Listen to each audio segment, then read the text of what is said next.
All right. Who has that first spiritual experience they'd like to share with us?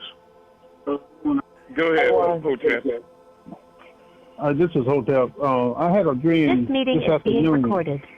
The Messiah was there. Memphis was there. And this sister that passed, Shahida, she was there, and she was dressed all in white, and she was doing a dance, a new dance, and she had a young daughter, and she was dancing with the daughter, and then the other kids they joined in and they was dancing. But it was a great gathering, and she was telling me that I had to learn that dance. And if I didn't learn it, I was going to get punched. And I looked at Brother Amun, and I told him, I said, "Now, I don't want you to punch me." And I woke up from the dream. But it was beautiful. It's time for the gathering. We are gathering. And she was dressed in white, the white outfit. Just like we are. All right. All right.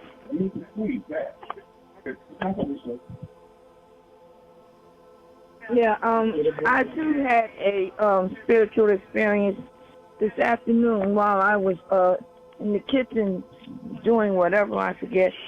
And I thought that I heard the Messiah talking on the phone. But I also thought that he had fallen asleep. See, what it is I'm frequently teaching on the phone, and they always hear me through the doors and walls. Exactly.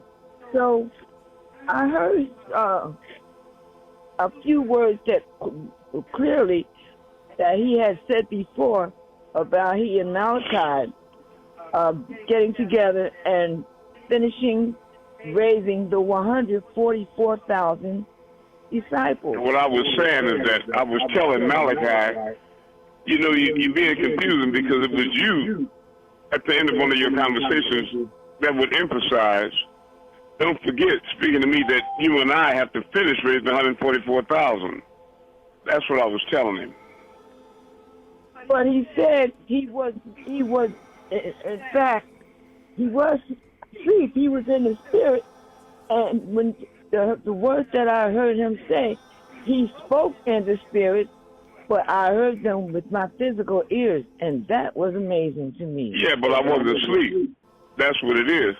I was in the altered state of reality, and I was talking to Astro Boo Baby and Malachi, and I do that frequently. And if you in here with me in the same house, you hear me talking just like I'm talking to you right now, because that's what it is. Sometimes Malachi comes to me, and sometimes I go to him, and sometimes we meet in another dimension. Right? But we have open doors of communication. We communicate with one another at will. I know one of the messages I got from the penitentiary he was in is that he needed me to move stealth. And when I wrote down the mathematical chart of Abjad, the science of numbers, to prove who I was, and I sent it to him, mailed it to him in Colorado, then he sent the message back that they stopped me. They took you off my call list. I can't communicate with you anymore, or you with me, because now they know who you are. Right? He said, but you know, you and I can always communicate. Nothing can stop that. And I was confused about it at first because I was saying, if I can't write you and you can't call me, and you can't write me, then I don't understand how and then it dawned on me how we have been communicating for years. And that's what I resorted to. And that's how I communicate with you all, or how I move stars, etc. Okay, now anybody else have a spiritual experience they'd like to share? Or a question, the first question they'd like to ask? Tonight I would like to focus on what the substance or the essence of reality is. And I want to convince you all and prove to you all that you're all the center of your own universe independently. And in that sense, we're all one. And in fact, you are the event horizon.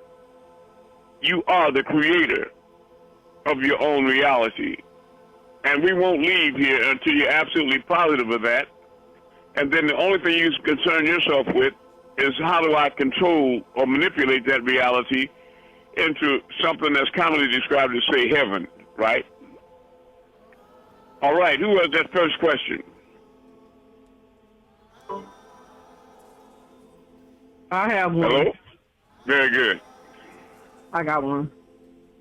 And I really didn't think about this question until a couple of days ago. My grandson's father recently transitioned. And my daughter was having a hard time trying to talk to him about it and stuff. So I, told her that I talked to him about it because this was the first time that he ever had to deal with a situation like this.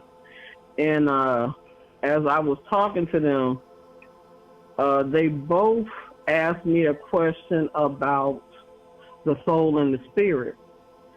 And they asked me, what is the difference between the soul and the spirit? So, because you are the master teacher, I would like you to please answer that question in detail. If you I can, am please. a master teacher, a spiritual guide, right?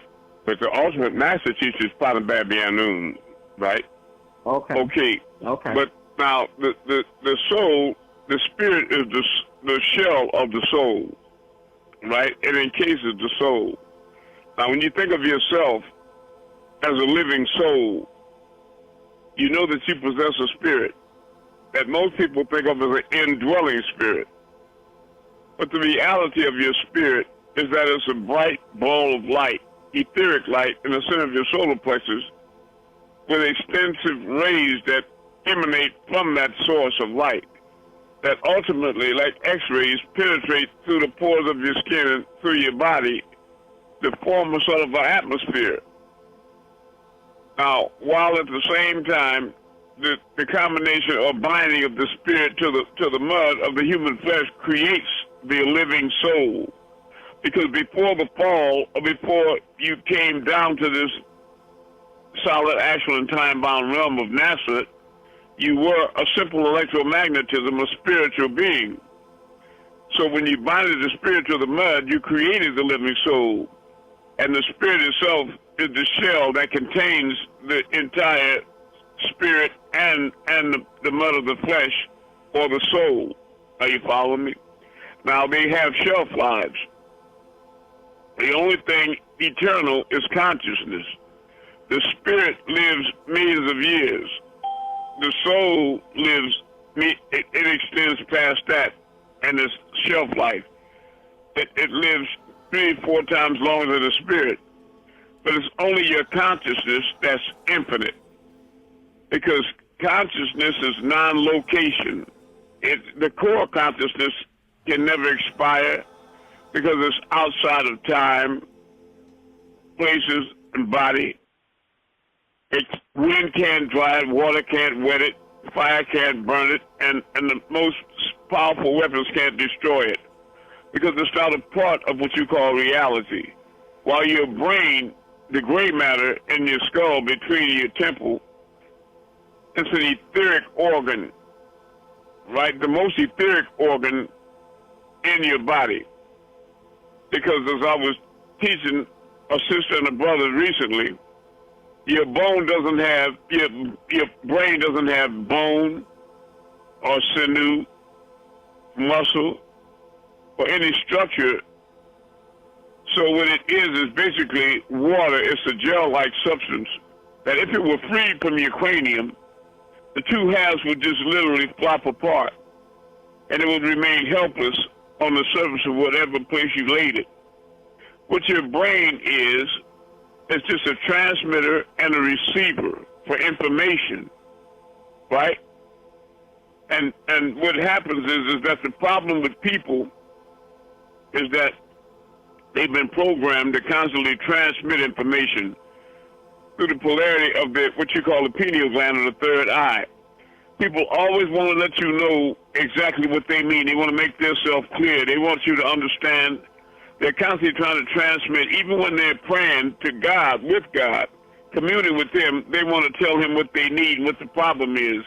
When that logically, they're supposed to understand that the God they're speaking to is omnipotent, omnipresent. In other words, He knows everything. So if you believe that he knows everything, then what is it you're trying to tell him? No, a true master becomes still and quiet in meditation, much more powerful than prayer. And then you begin in that state to receive. It's hard to train yourself after being programmed for years and years to transmit. But a real spiritual master learns to meditate and reverse their polarity to a feminine polarity and learn how to receive. And that's how you take it, because God or the oversoul is constantly transmitting information to you from their CashApp records in many forms. But we block it out by constantly transmitting over it. You follow what I mean? So, but that soul is, like I said, it outlives the spirit, and the spirit outlives the body, of course, by many hundreds of thousands of years and even millions of years for the soul. But it's the consciousness of you, the core consciousness of you that is infinite. All right? Even though in many languages like Spanish, they refer to the spirit and the soul as the same thing, they call it espiritos. And they try to merge them together to say that they're one thing, but there is a distinct difference between the spirit and the soul. I had a question about what the Amun-Rayay gland looks like. It looks like a walnut, and it's about that size. It used to be centrally located in the hippocampus area of the brain, but it was surgically removed by the Elohim, right? In certain segments of the population, not in the Australian continent. The Aborigines still maintain theirs. But when it was surgically removed, then you fell from grace, lost your communication, and your access to your four higher senses, telepathy, clairvoyance, intuition, and psychometry. And you fell down into a mortal being, a mortal state, and became what is described scripturally as an enocyte, or forgetful being, because you forgot that first original state. But not to worry, because in latter times, what we're doing is we're going to reinsert your barytheric gland in the lower submental and the bottom of your chin in a walnut size, and then reactivate it for those of you that are really chosen, right? I actually had a dream about the reinsertion. It may not have been a dream, son. Could you describe the dream? It was basically like I went outside my house and I was wearing like a Speak white up louder, robe, please. and I had walked outside my house, and then there was I was wearing a white robe, and then it was I knew it was a Anunnaki, and like he had the same like physical look as Yahshua, like the white hair, white beard, white robe, but I didn't get any like indication that it was him. So he just like reached out to me, like reaching out with his hand, and then I took his hand, and then we would walk to like this cliff place, and then there was like younger and older Elohim, and then we had like climbed up the cliff, and he was like leading all of the Anunnaki to this huge orange craft, and then we had got in the craft, and then after that, they had told me to sit down in this like gray metallic chair with like wires on the side, and then there was like this machine thing that started like going into my chin, and like then I like got the indication that this was the reinsertion of the Amun-Rayay gland, and then there were these metal doors that slid open, and then there was like these three huge like really muscular Anunnaki, and I knew they were like the military type of Anunnaki. And they had seen like this woman with like straight hair, and then like after they seen her, they said, after they seen her, they said, I knew not. What color was the woman? What was her melanin content? She looked as if she was like, I'd say like Hispanic, like straight black hair, and then they had pushed her into this like tall test tube like that was connected to a wall, and then once she got locked in the test tube, like she got like vaporized. Like completely, she turned to dust. Welcome home, son. Welcome home. Yes. What is your name? Chitana. Chicana? Yeah, Chitana. Okay, can you all welcome to Counter Home, please? With love. Welcome home. Welcome home, brother. Welcome home. Welcome home. Welcome home, Sakana. Thank you. Welcome. Welcome home, my Welcome brother, home. with love. Thank you. Welcome home. Welcome home. Welcome home. Okay. Thank you. This illusion, please mute your phones. This illusion that we have about a nuisance, Harry. I hear it. All right, this illusion we have about reality is only that it's just an illusion because it's a matter of perception. Let me emphasize to you all that the brother that described his experience, that experience was as real as anything that any event that you participate in on a daily basis. Let me reiterate, there is no out there. That's why I don't go outside my room to move stars. I make a mind link with people in London or Africa or Texas, Florida or California, because there is simply no out there. You are all, and all is in you. All is in you. Science has proven that there is no way to prove that there's an outside or an out there, right?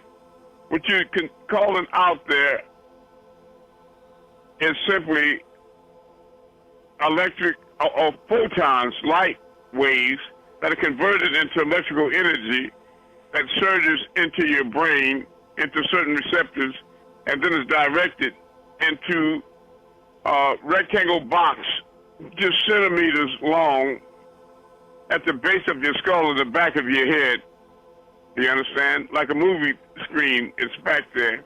And that's where you perceiving all what you describe as reality. It's like a television that's going on. But when you walk, if you bump your toe real hard on a rock and you just swear that it's out there and it's a reality, remember that you can research and find that scientifically it's been proven that there's a delay in the time that your toe contacts the rock and you actually become conscious of the pain that ensues. In other words, you hit your toe on the rock and you don't feel pain instantly. It takes time for the electrical signal, even though it's very quick, to shoot to your brain and register as pain. Are you following me? So that's not, in other words, what you're calling out there is only determined by you through what you describe as your five senses, or multiplied by deception into what you call perception. Right? See, hear, feel, smell, taste, and touch. Now, you see, and the most active of these, of course, is sight. You follow? But even hearing, olfactory nerves. What it really is that if you could squat next to a kitchen table surface with your ear level with the surface of the table and take a large dictionary over an empty surface and then slam it down on the kitchen table as hard as you can right by your ear, what happens is that there are molecules in that perceived space that are displaced by the volume of the book and determined by the speed and weight and substance of the book. That determines the speed that the molecules are displaced. And when you slam the dictionary down, it's like jumping in a full tub of water. You displace the water and it's got to shoot out of the tub on the floor or wherever because your body mass takes up a certain amount of that space. When those molecules shoot away from that kitchen table, and many of them are directed into your ear, there's a drum in there that they hit like that, and it creates a vibration. the vibration is interpreted by your brain as sound, okay? And when you look at the sun, for example, there are photons that emanate energy that emanate from the sun. And so when you look at the sun, the direct rays, they strike your retina, and like your olfactory nerve, it creates a sensation that you interpret as shapes or light or many things, because inside your brain is totally dark. Remember that. There's no light inside of your cranium.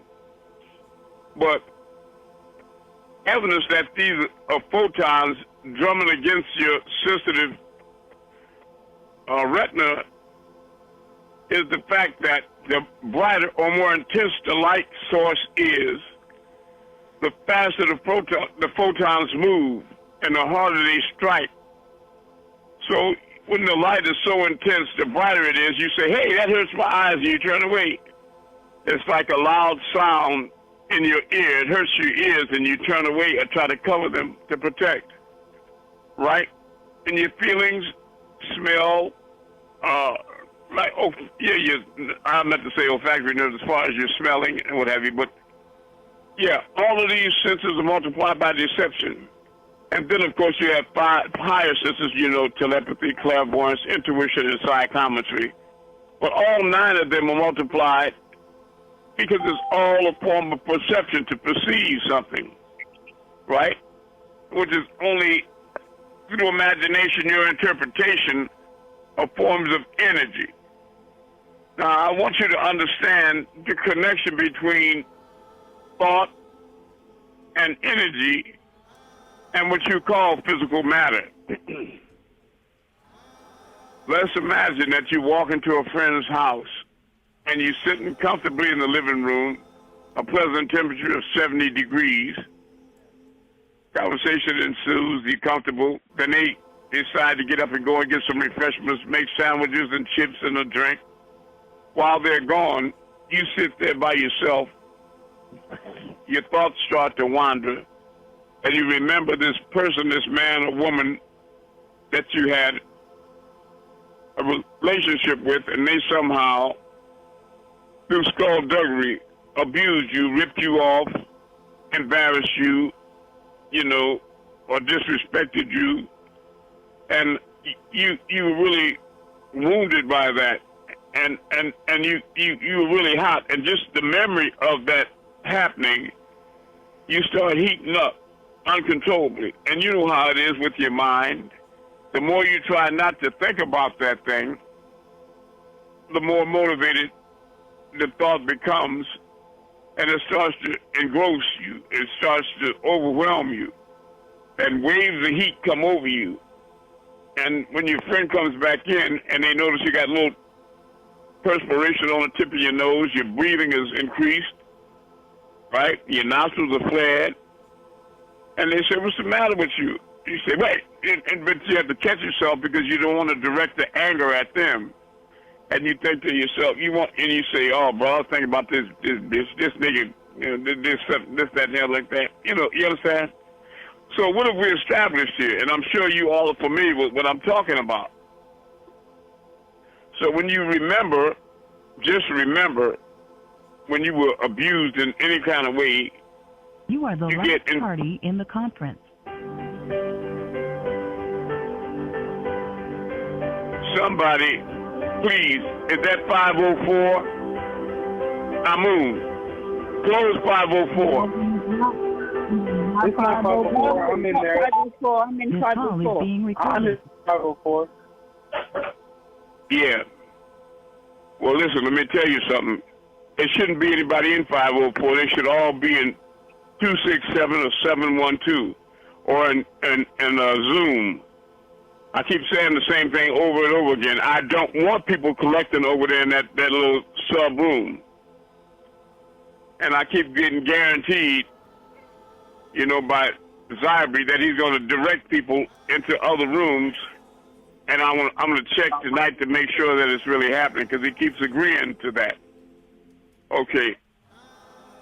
Now, what I was saying is that... Yes. I'm in 504. Shall I hang up and switch to another room? Yeah, so the music wasn't coming from 504? No, I'm in 504. No, it wasn't. I'm in 504. I still want people to migrate out of 504, all these new people, and start going to 267 and 712 and Zoom. They go to the new Zoom number, especially Zoom. Start migrating to Zoom. Do you understand? I hang up and call back in. You got the number for Zoom? No, I got another number, the 712 number. Well, if you're in 504, it's okay. Just stay there unless and until somebody starts interrupting. All right. Okay. Now back. What happens is that when the person is human with anger, and then they have this perspiration in their armpits, and you can feel their forehead, and their temperature is obviously elevated, and their heart rate, right? What you've established is that thoughts can create what? Energy. Are you following me? Your thoughts can create energy and do create energy, right? Now, that means mathematically that thought and energy are interchangeable. Thought and energy are interchangeable. And on the other end of the spectrum, we know that energy and matter, or so-called matter, are also interchangeable. You can, a simple construct would be to take a cigarette that we all agree is considered in the realm of matter. That cigarette is matter. So when you light that cigarette, the heat and the light are two forms of what? Energy. So by lighting the cigarette, you're converting the matter into what? Energy. So you can see that energy and matter are interchangeable, right? And at the same time, thought and energy are interchangeable. So it shouldn't be such a leap for you to understand me when I say that thought and matter are interchangeable. Remember when you had algebra, A plus B equals C, etc., right?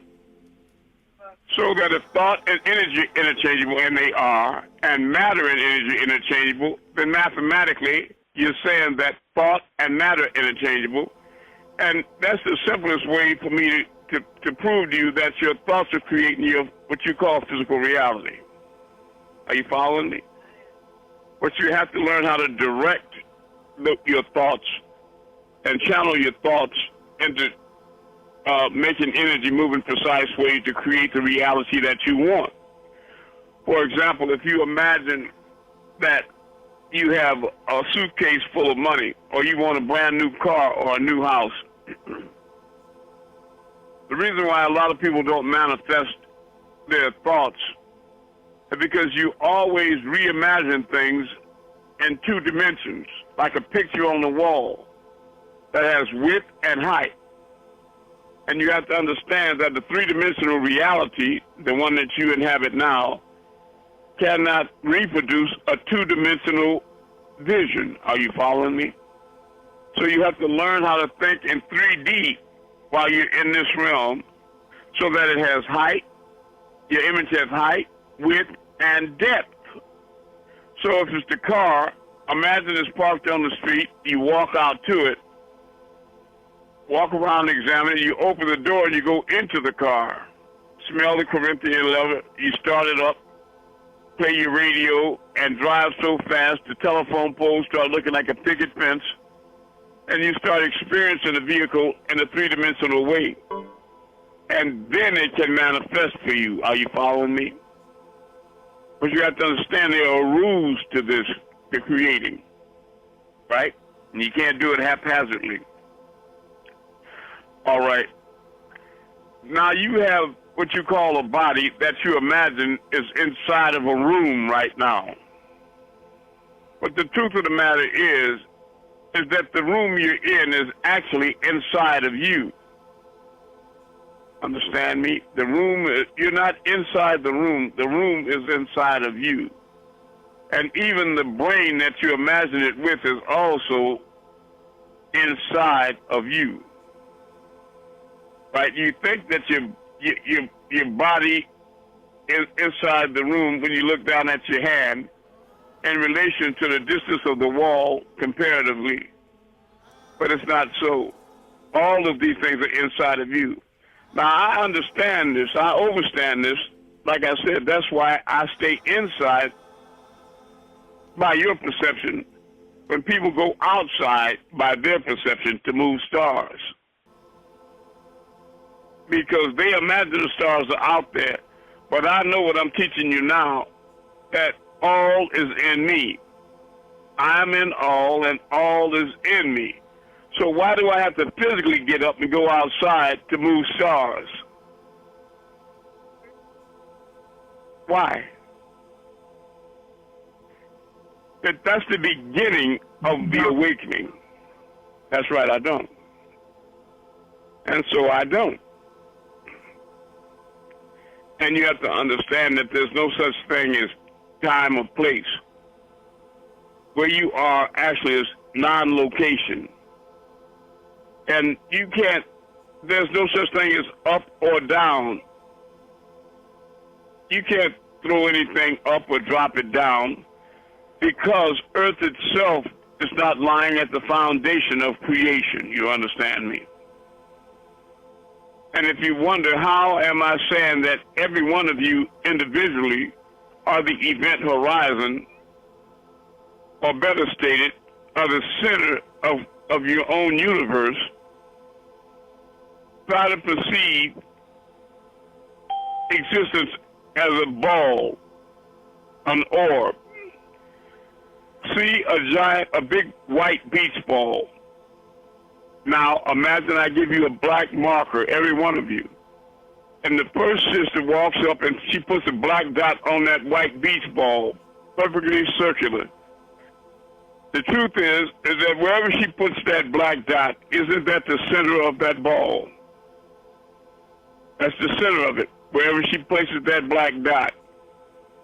Which means the next person that places their black dot on the white ball, regardless of where they place it, they're also the center.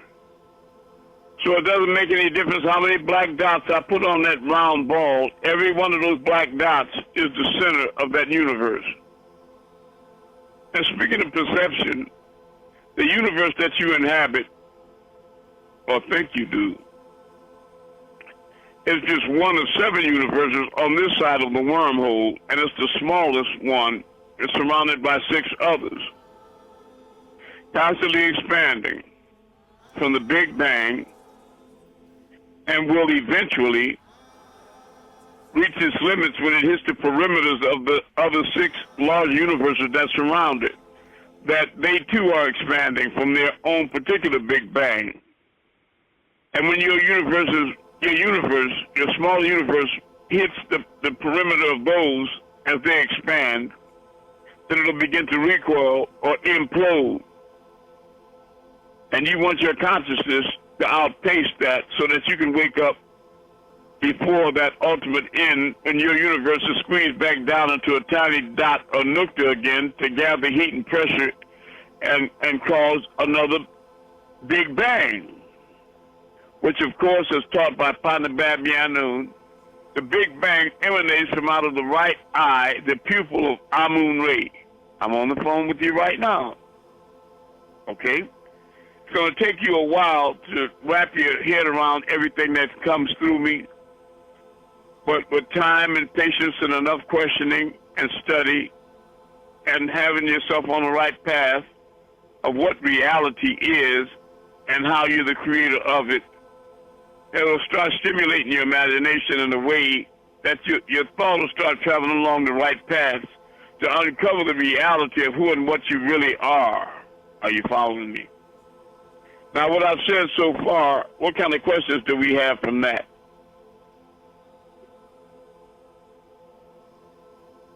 I got one.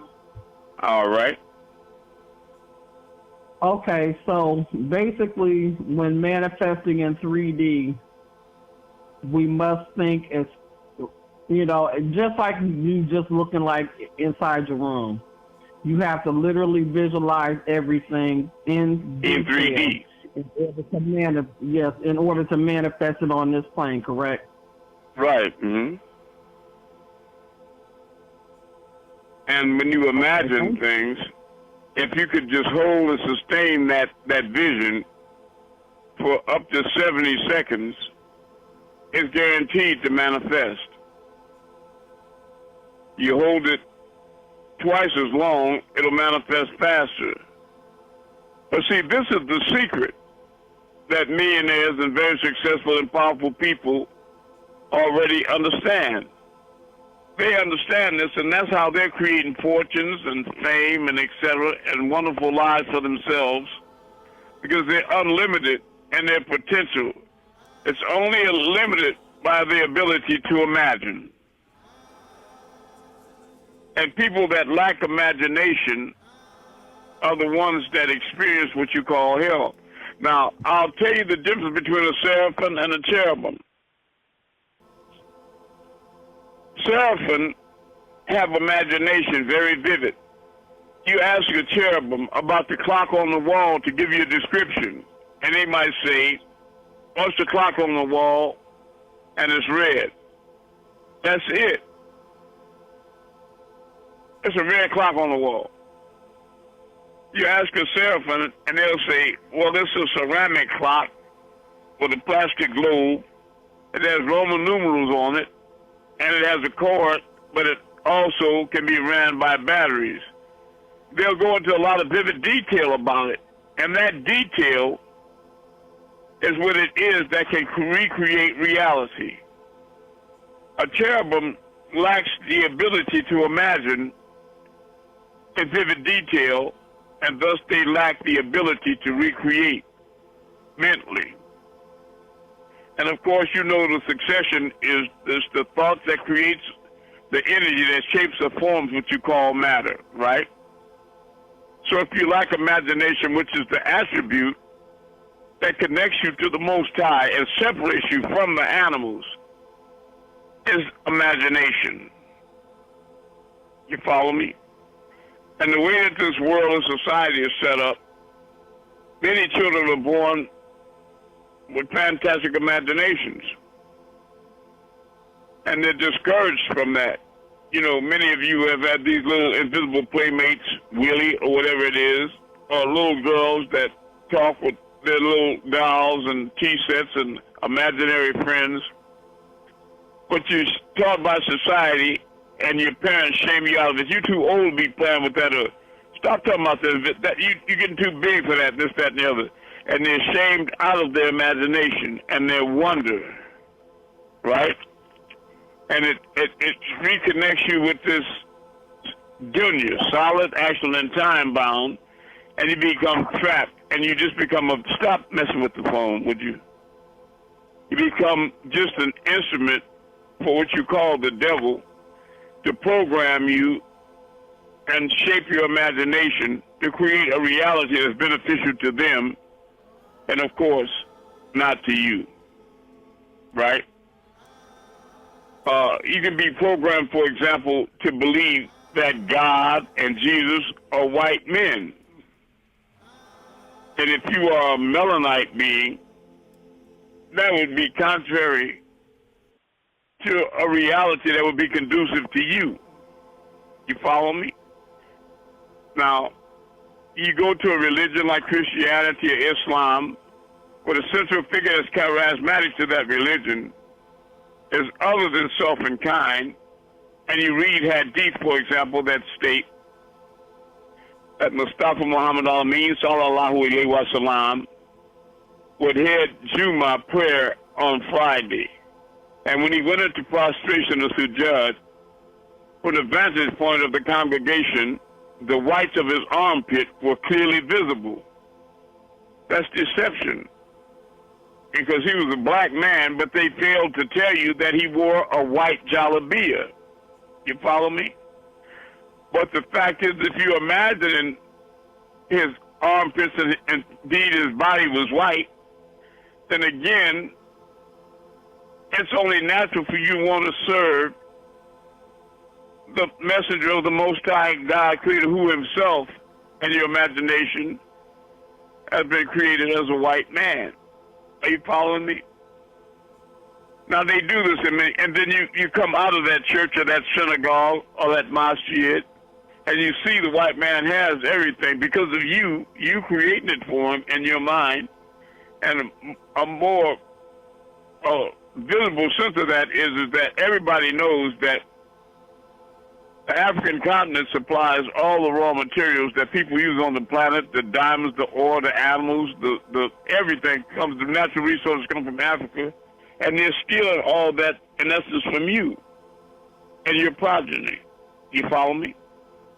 That's a very visceral way to look at it, but I'm saying all their wealth is coming from you. They even enslaved you to create and generate wealth for themselves, right?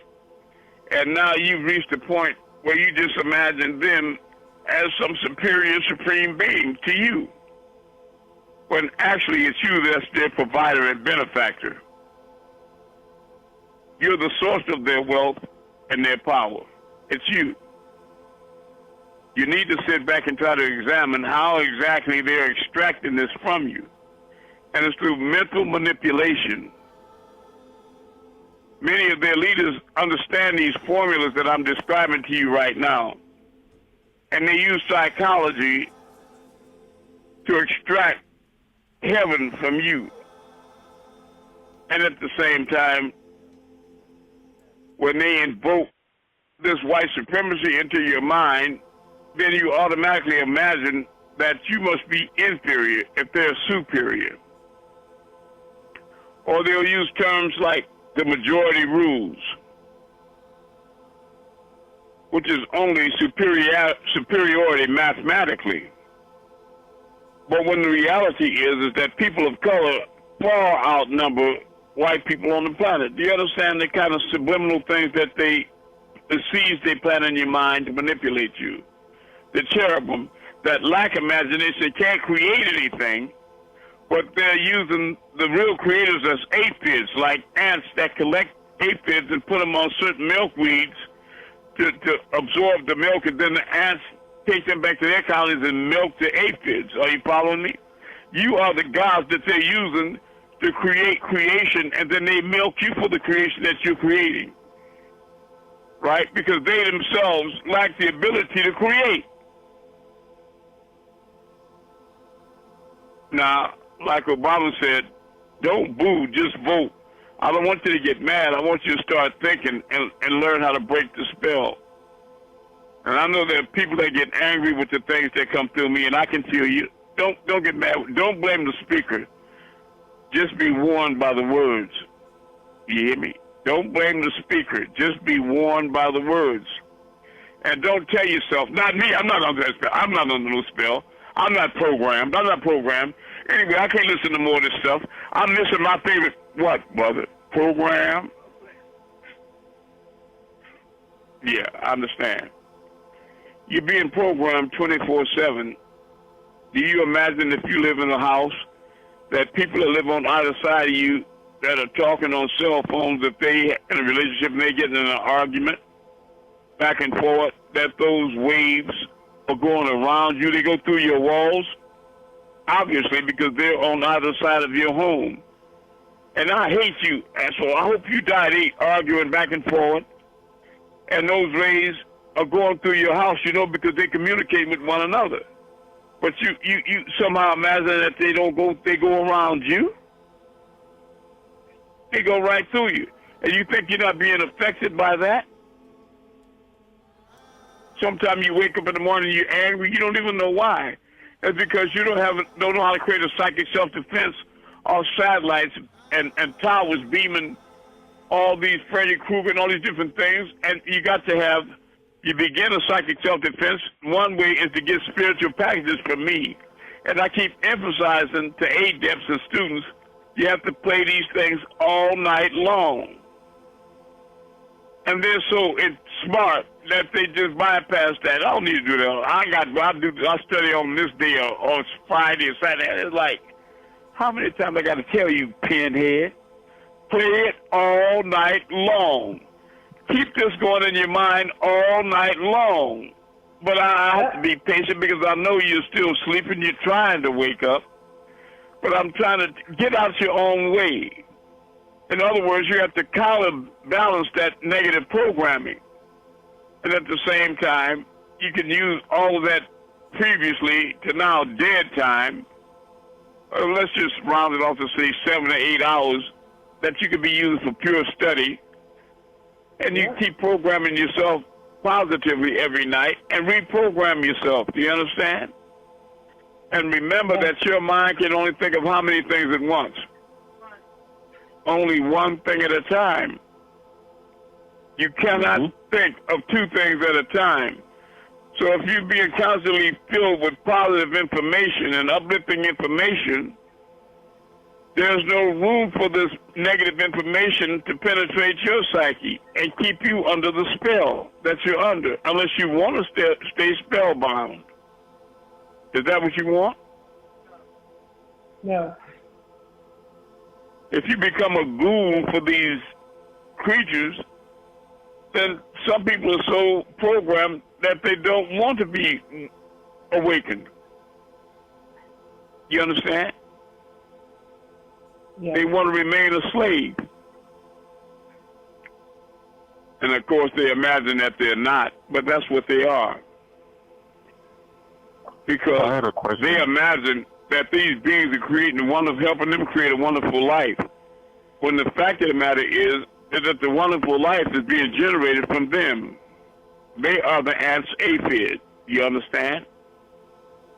Just like the slave master was giving the slaves the impression that he was superior and programming them to believe that they desperately needed the master.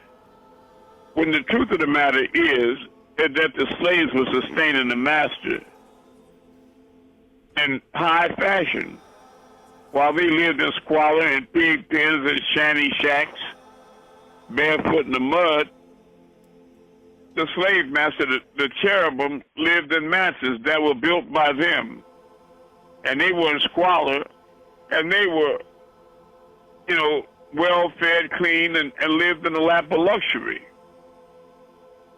And they somehow programmed the slave to believe that they needed the slave master.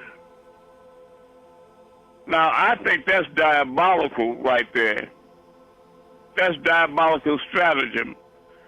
I think you should listen or write down The Making of a Slave, the Willie Lynch papers. The Making of a Slave, the Willie Lynch papers. And they'll come up on your computer. And when you read that, It's all to the do with Willie mind Lynch control. Yes, it is mind control. Otherwise, how could you have a few white people go to a massive continent like Africa and have them leave out with shiploads of slaves and they're on a whole continent? You think that Tarzan is really beating up the whole village and overthrowing crocodiles and elephants? It's some kind of psychological thing they did. Don't you see, you got a plantation, you got 1,000 people on it.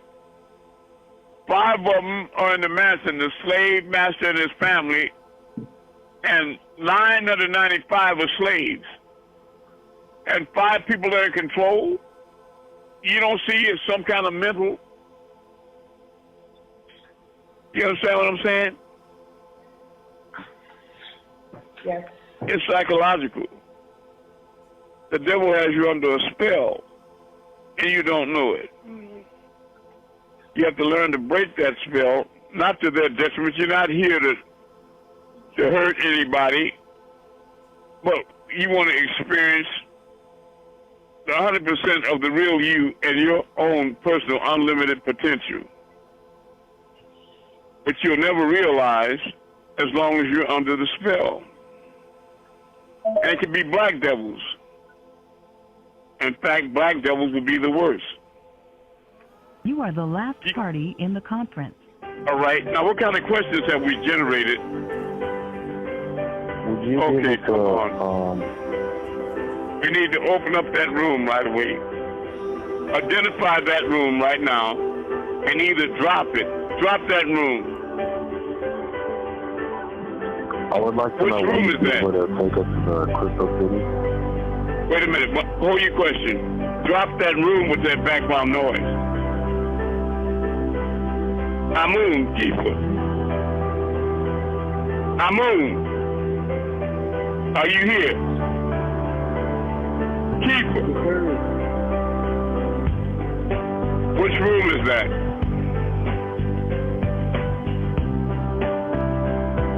Drop that room, I'm telling you. It's not 504. I'm in 504. Is that 774? To turn off the music, press star star. Well, somebody has the music on. They can turn it off by pressing that star. That's a devil right there, a cherubim that wants to interrupt the class. Drop that room. Okay, or is that a person that's trying to channel people to a certain room so that they can have, interrupt the class at will? Because they don't like what's coming through me. All right, son, what is your question again? I would like to know, because I know you mentioned this earlier, but I wanted to know when you'd be able to take me to the Crystal City. We have to get to know one another better. And when I feel your frequency better, we get more in harmony, I'll be able to come through to you easier. And that'll begin with, at the end of every class, we move stars. Have you ever moved stars with me? Yes, there was one time. I think the first Well, then you need to do it more than once. You can do it every time so that you start tuning into my frequency and me into yours. Are you following me? Yes.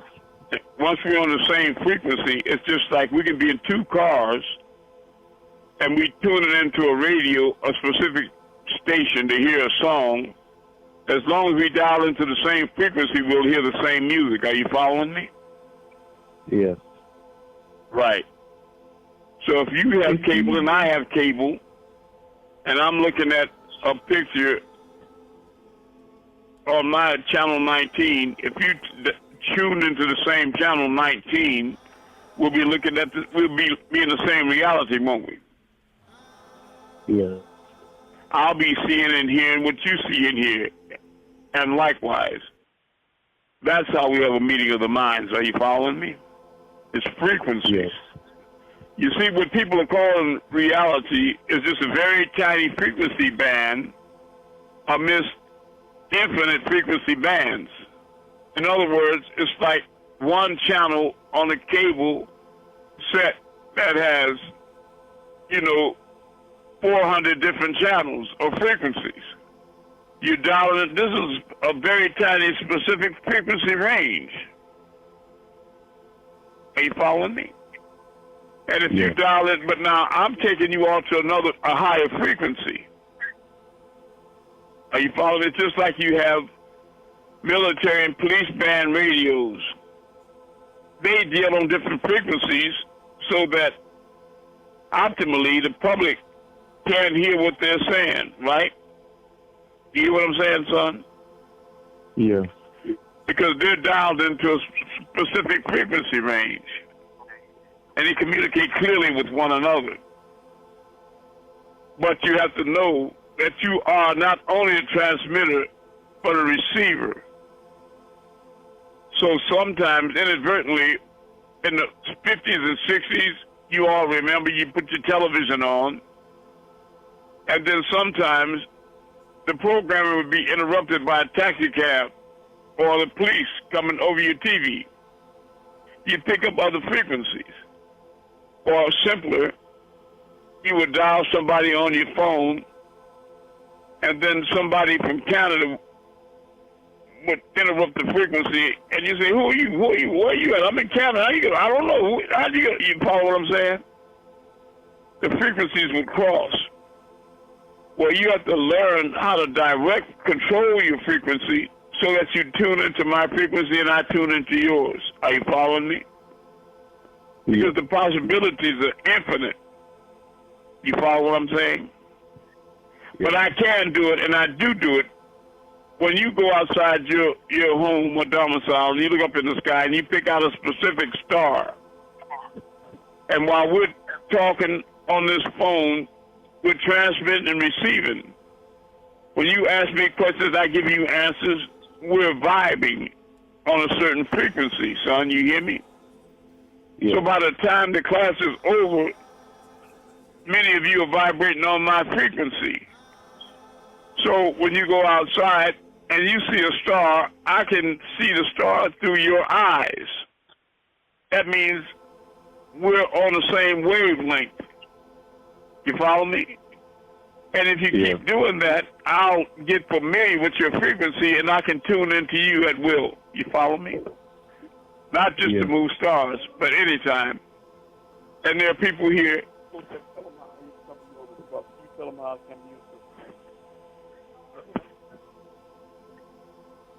I'm proof positive of what he just said. He came often to me when I lived in Pennsylvania, Lancaster. Give him an example. One night, one time I was having a problem, and I called him and told him about it. So he said to me, I'll be there tonight. Well, sure enough, later on in that night, this oblong ball of light came into my room and settled down on the bed next to me. And I said, oh, that must be Amun. And I went to sleep. But when I got up in the morning, the problem that was bothering me was gone. And it was gone so good that I never experienced it again. In fact, I can't even really remember what the wording of it was. But yes, he has helped me many, many times through spirituality and that light. And I want to caution you all against fear.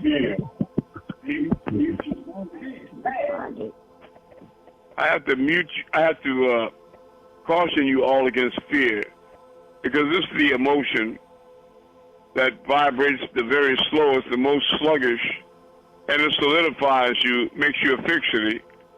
Many of you know that if an adult falls out of a 2-story or 3-story window, it usually results in fracture or even death. But you've heard stories of infant babies that fall out of a 2 or 3-story window and they just bounce. Yeah, and he was all right? Yeah, Anugas just said she had a 10-year-old son that fell out of an 11-story window and he was all right. Okay, all right, now, you follow what I'm saying? Because the child is relaxed, fear tenses you up. You get tight, and your bones get brittle, and they'll break. It'll kill you. You follow me? You have examples of adults that can walk down steps and fall off one step and break their neck. And babies fall off of ladders and bounce. It's because they don't have the fear in them to make them tighten up and get tense. Now, Hotep, you had something to say? I got a question. Okay. Okay, I'm Hotep. Yeah, when Messiah say he come to you, he came to me. I was up in Wisconsin, and I was seeing a real dark, big pit. And all of a sudden, Brother Amun came up in this Jeep. He came up, I don't know how he got that Jeep to climb up like he did, but he did. And when he got up to me, he said, Harry, get in. And he grabbed me by the hand and snatched me into the Jeep. Now, I'm over 1,000 miles from him, but his voice sounded just like he was right, like because I have. Mm-hmm. Yes. Listen, I want y'all to understand certain things.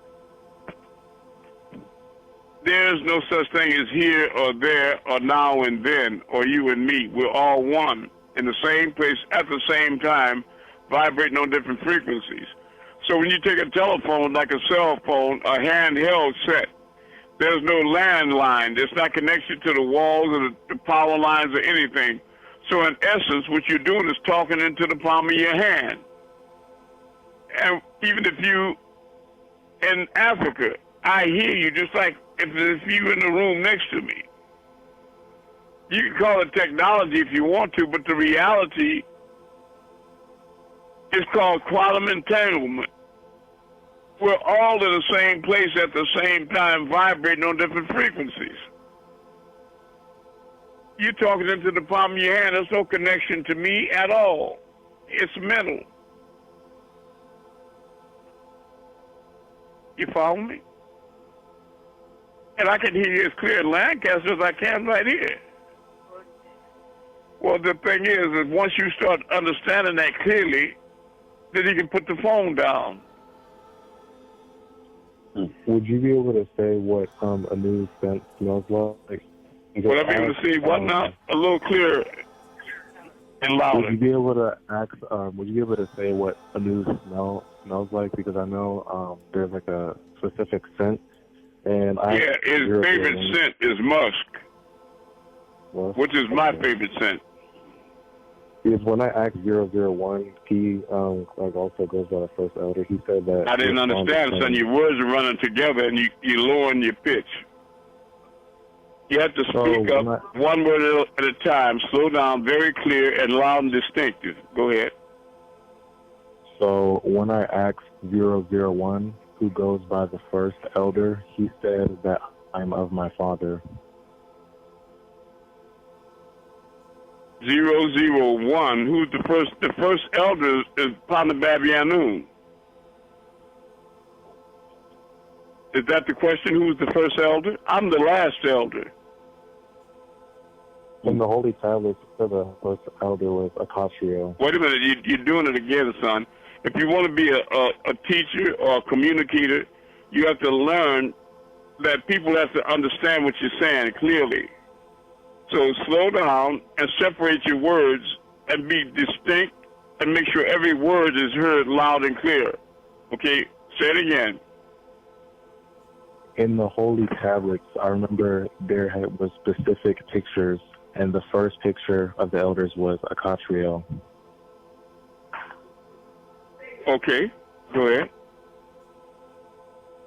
But yeah, I had asked him the same question. Okay, you mean that would allude to maybe that Akatriel was the first elder.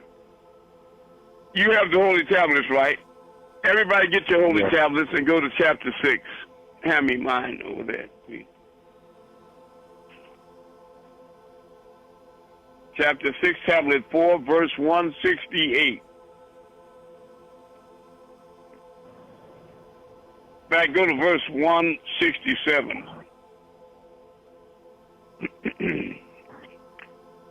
Let me know when you're there, son. Chapter 6, tablet 4, verse 167. And we're going to clarify some things tonight about Melchizedek and Malachi York. I want you all to understand. You there? I'm there. I'm there. Okay, is there the brother that asked the question about the first elder? Are you there? I gotta restart the book. I'm almost there. I'm sorry? I'm almost there. Okay, take your time. Well, I don't really mean take your time, but get there as fast as you can. You can get there by railway, cross the desert like an Arab man, but get there if you can. Okay. Okay, I'm in chapter 6. You can meet me with your mind. Okay. Verse 1, mute your phones. Verse 167. And behold, Melchizedek will be the head of the 24 elders who existed before. Now this is talking about in these days right now, and afterward, in the last generation, that's now, there will be another Melchizedek because he keeps reappearing in different physical forms. He's the first of the 12 elders. You see that, son? Yes. 169, and this is me.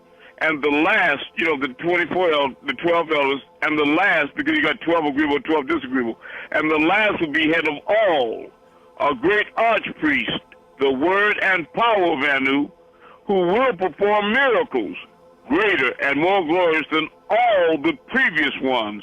Are you following me? Yes. All right.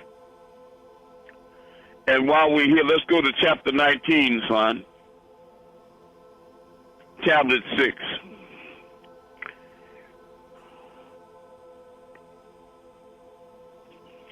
We're going to go to verse 313. You all should be writing this down because there'll be people that will dispute you about what you know to be factual. Chapter 19, Tablet 6, verse 313.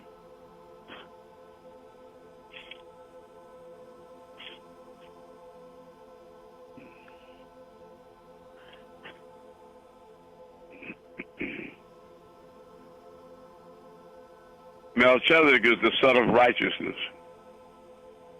I'm there. 313. All right. 313. Chapter 19, Tablet 6, verse 313.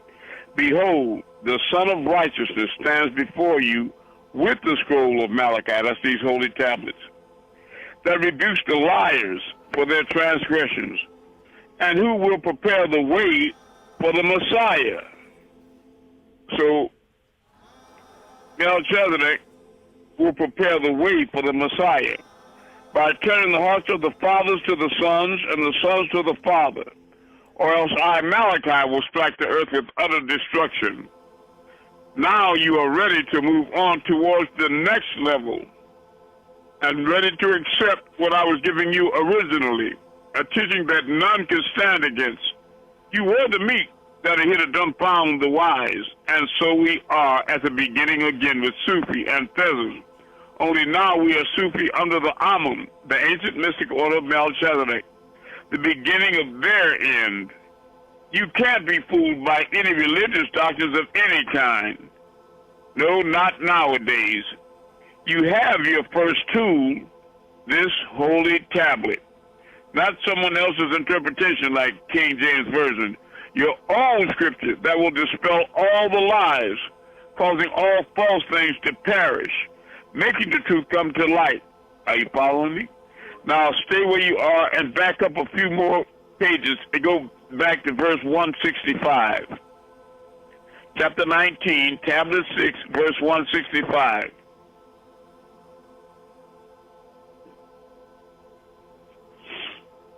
Let me hear my voice when you're there. I'm there. Okay, this is the brother asking the question, right? Yes. All right. This is Malachi speaking. Well, this is Melchizedek speaking. It is my voice that roars with the sound of many waters saying these things. I say unto you who are faithful and true, I am the Melchizedek of all the holy prophets. Allah has sent me, why?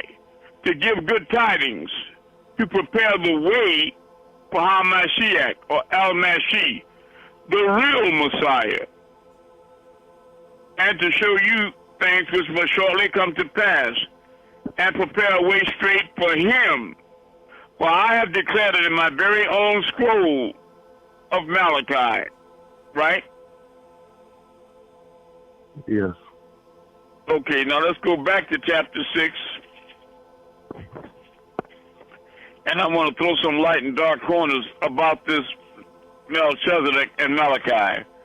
We're going to go to chapter 6, tablet 4, verse 89, the birth of Melchizedek.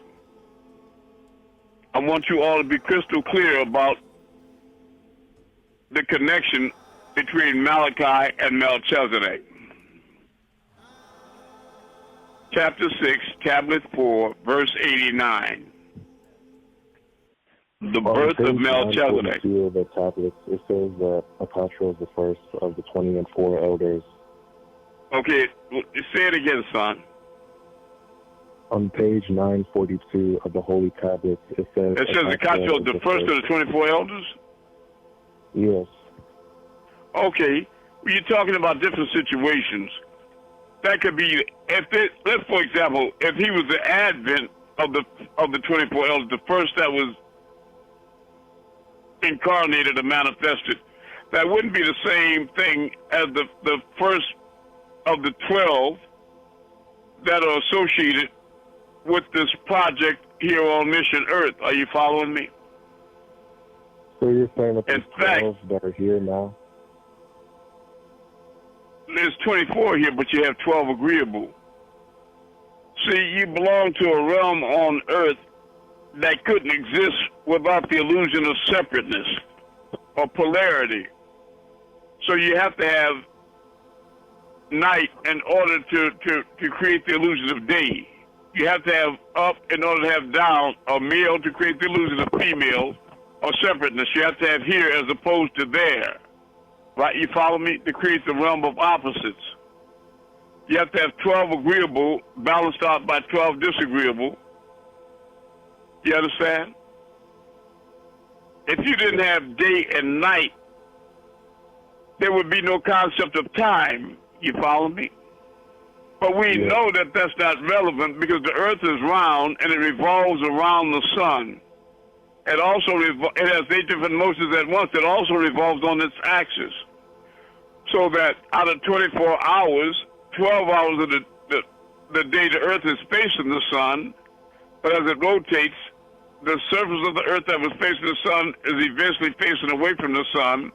You call that night, but it's actually shadow time, shadow hour. You follow me? There's no day or night.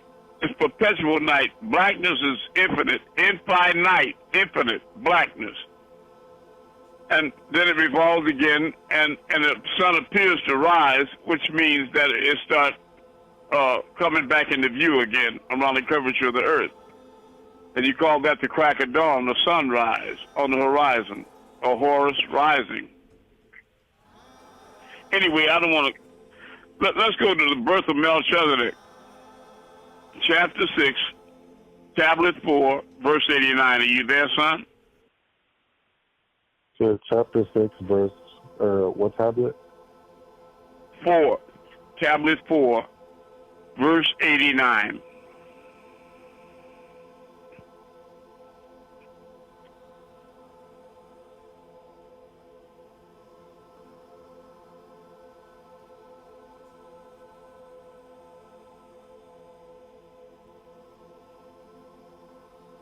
Are you there?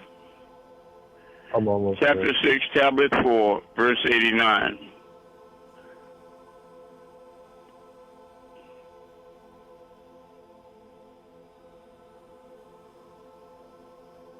Son? Yeah. You there? Scroll a little faster. Okay, say it again. The birth of Melchizedek.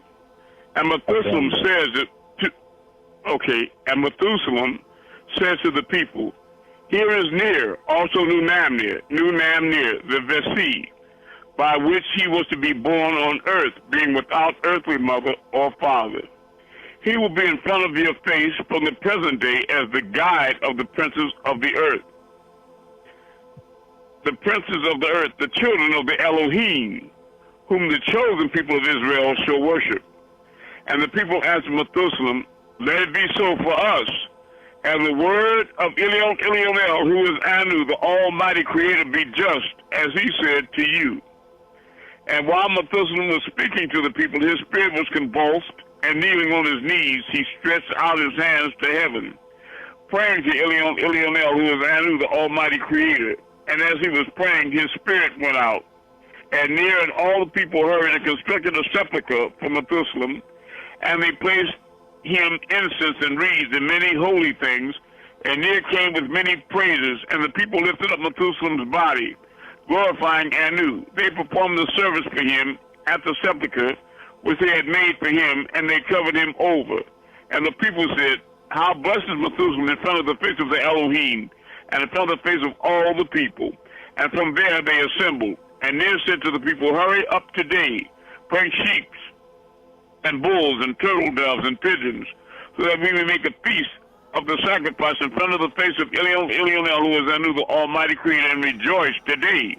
And then go away to your houses. And the people gave heed to Ner, the Zodok priest, and they hurried, and they brought him and tied him up at the head of the altar. And Ner took the knife of sacrifice and slaughtered them in front of the face of Elionel, who is Anu, the Almighty Creator, and did have them prepared as a feast for those without means.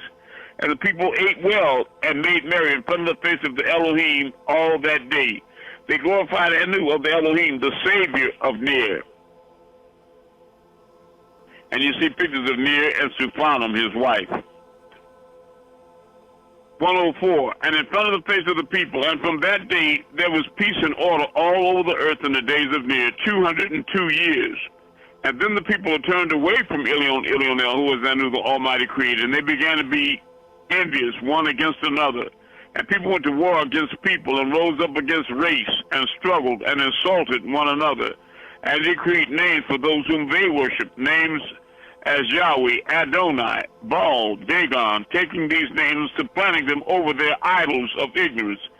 Even if the lips were the same, nevertheless the heart chose different things. For the Luciferians, that is the Nakashites, became rulers for the third time, and Halal their ruler, calling him Anu, Elohim. The first before paradise, the second time was in paradise, the third time was after paradise, and continuing right up to the flood and on after. And there arose disputation and great turbulence, and Ner the Zodok priest heard and was greatly aggrieved. And he said in his heart, in truth I've come to understand how the time has arrived. And the same as Elionel, who was Anu, the Almighty Creator, said to Methuselah, the father of my father Lamech, behold, the wife of Ner, whose name was Suphanim, being barren and never having at any time given birth to a child by Ner. And Suphanim was in the time of her old age, in the day of her death. She conceived in her womb, but Ner the Zodok priest had not slept with her, nor had he touched her from the day that Elionel, who was Anu, the Almighty Creator, had appointed him to conduct the liturgy in front of the face of the people. And when Suphanim saw her pregnancy, she was ashamed and embarrassed, and she hid herself during all the days until she gave birth. And not one of the people knew about it. And when 282 days had been completed, and the birth had begun to approach, and Ner remembered his wife and called her to himself in his house, so that he might converse with her. And Suphanim came to Ner, her husband, and behold, she was pregnant. And the day appointed for giving birth was drawing near. And Ner saw her, and he became ashamed. He said to her, what is this that you have done, O wife? And why have you disgraced me in front of the face of the people? And this is a picture of Melchizedek from back then in a different physical body, right, at an older age. 125, and now depart from me, and go where you began the disgrace of your womb, so that I might not defile my hands and I'll kick your ass on account of you, and sin in front of the face of Elionel, who is Anu, the Almighty Creator. And Suphanim spoke to Ner, her husband, saying, O my Adonai, behold, it is the time of my old age, and the day of my death has arrived. I do not understand how my menopause and the barrenness of my womb have been reversed. And Ner did not have faith in his wife. And for the second time he said to her, depart from me, or else I might assault you and commit a sin in front of the face of Elionel, who is Anu, the Almighty Creator. And it came to pass when Ner had spoken to his wife in this manner, saying, that Suphanim fell down at Ner's feet and died. For the thought of this trust lay too heavy upon her heart. Ner was extremely distressed, and he said in his heart, could this have happened because of my word? Since by word and thought a person can sin in front of the face of Elionel, who is Anu, the Almighty Creator. Now may Anu, the merciful, have mercy upon me. I know in truth in my heart that my hand was not upon her, and so I say, glory to you, Elionel, who is Anu, the Almighty Creator, because no one among humans knows about this deed which Elionel, who is Anu, the Almighty Creator, has done. And Ner heard, and he shut the door of his house, and he went to Utnapishtim, that's Noah, his brother, and he reported to him everything that happened in connection with his wife. And Utnapishtim heard, and he came with Ner, his brother. He came into Ner's house because of the death of Suphanim, and they discussed between themselves how her womb was at the time of giving birth. And the Fistum said to Ner, don't let yourself be sorrowful, Ner, my brother, for Elion, who is Anu, the Almighty Creator today, has covered up our scandal, and that nobody from the people knows this. Now let us go quickly and let us bury her secretly. And Elion, who is Anu, the Almighty Creator, will cover up the scandal of our shame. For he alone knows that there is a divine in her womb, and he shall be an incarnation of Michael himself. And they placed Suphanim on the bed, and they wrapped her around with black garments, and shut her in the house, prepared for burial. They dug the grave in secret, and the child came out of the dead Suphanim, and he sat on the bed at her side. And then the Fistum and Ner came to bury Suphanim, and they saw the child sitting by the dead Suphanim and wiping his person. And then the Fistum and Ner were very terrified with a great fear, because the child was fully developed physically, like a 3-year-old. And he spoke with his lips, and he blessed Elion El, who was Anu, the Almighty Creator, saying, forgive them, for they know not what they have done. And the Fistum and Ner looked at him, and behold, the badge of priesthood was on his chest, and it was glorious in appearance. And the Fistum and Ner said, behold, Anu is renewing the priesthood from blood related to us, just as he pleases. And the Fistum and Ner hurried, and they washed the child, and they dressed him in the garments of priesthood, and they gave him the holy bread, and he ate it. And they called his name Melchizedek. And the Fistum and Ner lifted up the body of Suphanim and divested her of her black garments, and they washed her, and they clothed her in exceptionally bright garments, and they built a shrine for her. The Fistum and Ner and Melchizedek came, and they buried her publicly. And the Fistum said to his brother Ner, look after this child in secret until the time, because people will become treacherous in all the earth, and they will begin to turn away from Anu, and having become totally ignorant, they will put him to death. And then the Fistum went away to his own place, and great lawlessness began to become abundant over all the earth in the days of Ner. And Ner began to worry excessively, especially about the child, saying, how miserable is it for me, El Olam, the everlasting, that in my days all lawlessness had begun to become abundant over the earth. And I realize how much nearer our end is over all the earth on account of the lawlessness of the people. And now, Elroy, vision giver, what is the vision about this child? And what is his destiny? And what will I do for him? And Yasamia, the hearer, heeded Ner and appeared to him in a vision in the shadow hour. He said to him, Ner, the great lawlessness which has come on the earth among the multitude, I shall not tolerate. And behold, I desire now to send out a great destruction on the earth, and everything that stands on the earth shall perish. But concerning the child, don't be anxious, Ner, because in a short while I shall send through him the archangel Michael, and he will take the child and put him in the paradise of Eden, in the paradise where Zachar was formerly for 7 years, having the heavens open all the time up until he became disagreeable. And the child will not perish along with those who are perishing in this generation, as I have revealed it. So that Melchizedek will be the priest of all holy priests of the ancient mystical order of Melchizedek, simply called the vibration of all creation. Now, Malachi taught us in the Brown Mirror in Atlanta. He called us recently, a few years ago, and delivered the message that the most powerful vibration and sound and tone was Amun, not Om. Amun, Amun. And he gave the people a choice to choose between Om and Amun. And all them niggas said, we want to stay with Om. That's the mentality of fallen angels, black devils, right? Simply called Om, the vibration of all creation. And I will establish him so that he will be the head of the priest of the future. And he arose from his sleep and blessed Elion. See, they still with the same thing.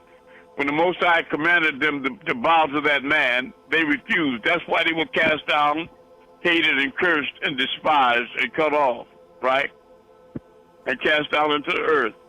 and that they're still stiff-necked and rebellious to this day, and they refuse to bow down to that Son of the Most High, the Messiah, or however you want to describe him, right?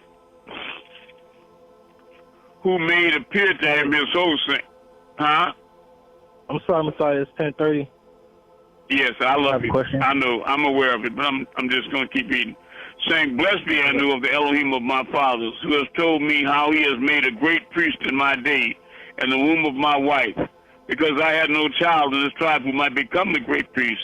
But this is my son and your servant, and you are Anu-Gadula, the great one. Therefore honor him together with your servants, the great priest, and with Seth and Enos and Lucian and Elam and Posidum and Mahilio and Saruk and Arsan and Ilam and Adaph and Methuselah and myself, your servant near. And behold, Melchizedek will be the head of the 24 elders who existed before and afterward in the last generation. There will be another Melchizedek, the first of 12 elders, and the last will be head of all, a great archpriest, the word and power of Anu, who will perform miracles greater and more glorious than all the previous ones. All right, we need to go outside and move stars, and I'll finish the reading when we get back. I need to know who's going to be the first one to dial into this frequency with me. Me. Okay. What state are you located in, son? My blessed son.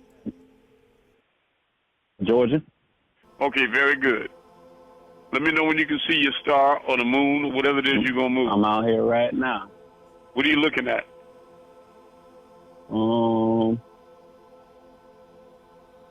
Let me see. I'm looking at a blinking star.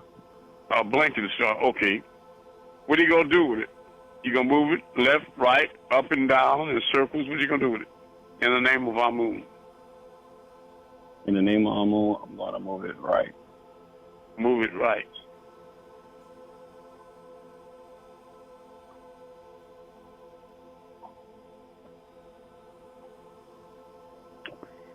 All right. All right. Now, which way are you going to move it now? I'm going to move it up.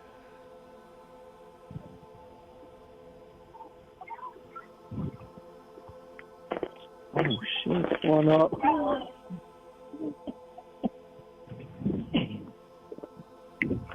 Yeah, it's really Not a game, boys. What? right. And I appreciate everybody else bearing witness to it. Bear witness to one another. Not a game, y'all. Pay attention. Which way are you going to move it now? In a circle clockwise? How about that? Let's move it in a clockwise circle. Clockwise circle. Gotcha. I'm on.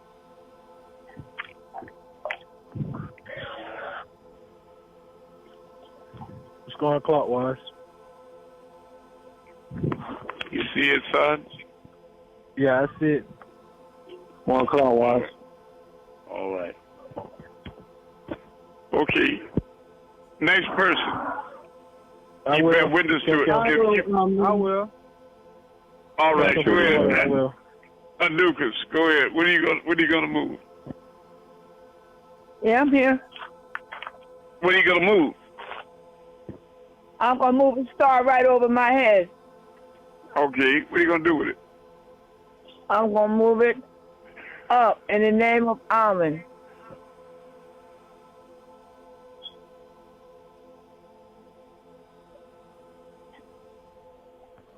It's moving. Going up. In the name of Amun, It's drop moving. down. It's dropping down. A little wobbly. It's moving. Up and down. In the name of Amun, move to the right. All right. Now we're going to let somebody else move something, Anukas. Moving to the All right. Come from Florida. All right. Next brother and sister. Go move some. Thank you, Anukas. That's it. Okay, sister, go I ahead. love you. It was the sister that asked back there. Yeah, I can't see any. It's cloudy in the UK.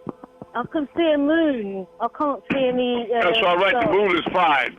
I love you, Cheryl. Oh, it's Ann. Is this Ann? That's Ann. Okay, very good. You got the Zoom. You got the Zoom number now, Ann. Yes, I have. Thank you. I love you. Okay, so which way are you going to move the moon now? What are you going to do with the moon? Sitting behind the cloud. What are you going to move it out from behind the cloud? And, yes. From behind the cloud. Which way are you going to move it? Where are you going to move it? To the left or the right? Left or right, up or down? Wait a minute, we're talking at the same time. Yeah, sorry. And you have an accent. Wait, you have an accent. Wait a minute. You want to move it left, right, or up or down? Down, in the name of Amun.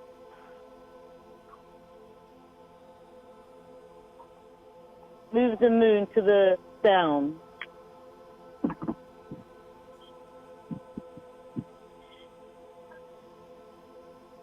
Oh, it's come out from the clouds now. That's right. That's what you wanted, right? Yes, but it was going back in the clouds. Okay. Now it's coming out. Yes, right. But that's what you wanted. You wanted to reverse fortunes, yes, right? Exactly. Okay, that's what you're doing. That's exactly right. What do you want to do with it now?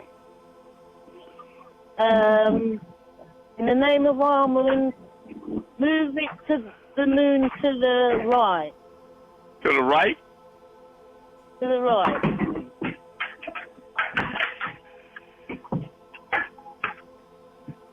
Walk to the right.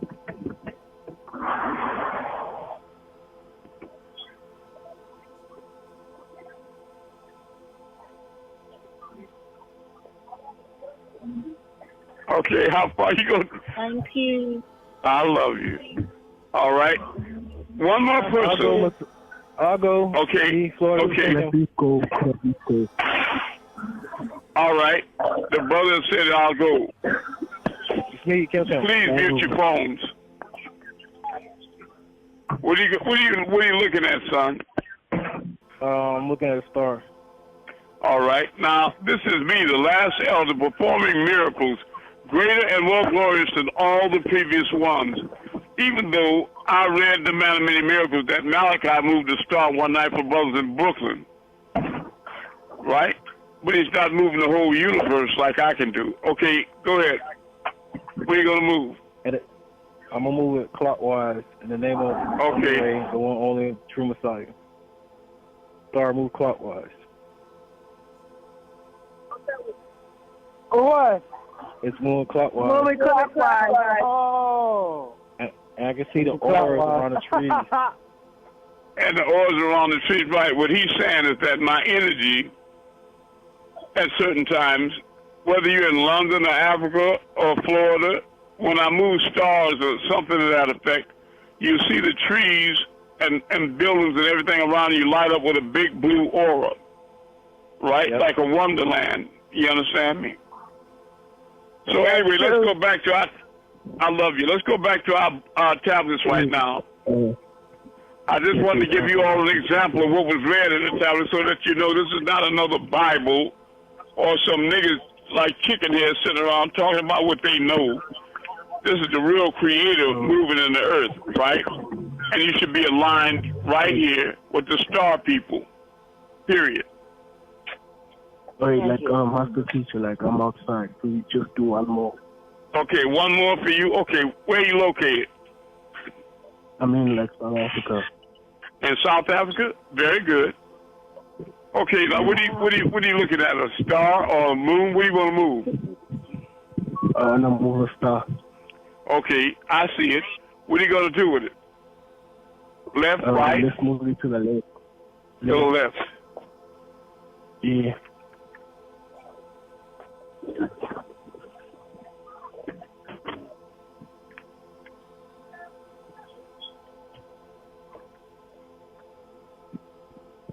What are you gonna do with it now? Let's move it down. Down. Yeah.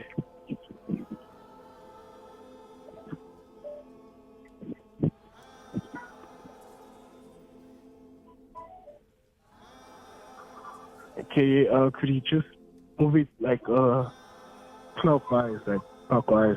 All right. You see it moving like you're asking me to, right? No, but I can't really see it moving. Okay. Clockwise. Damn. Yeah, I said move. All right. Okay, can you just get it to the right one more time? Yes. What about if I bring it closer to you? Okay, I'll bring the star in the name of Amun. Move closer to the brother in South Africa.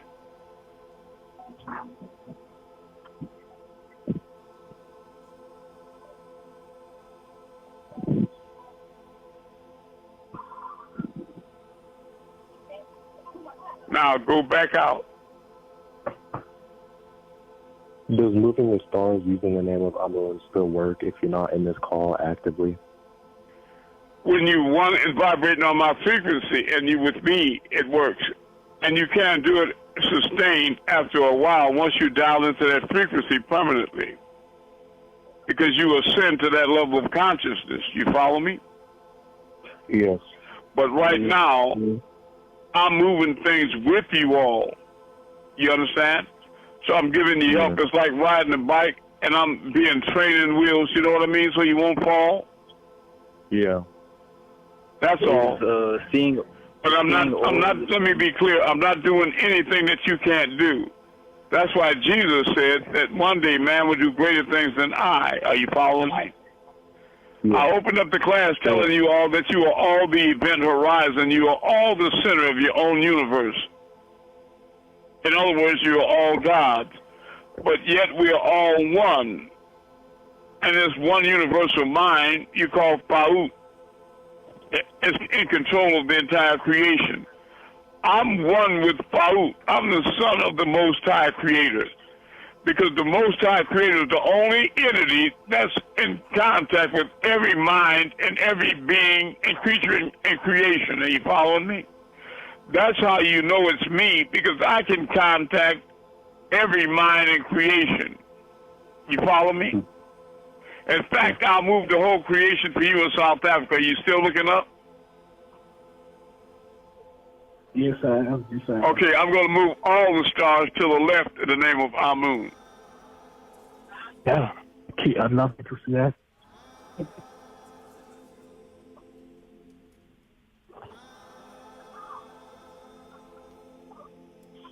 Now I'm going to move all creation up in the name of Amun.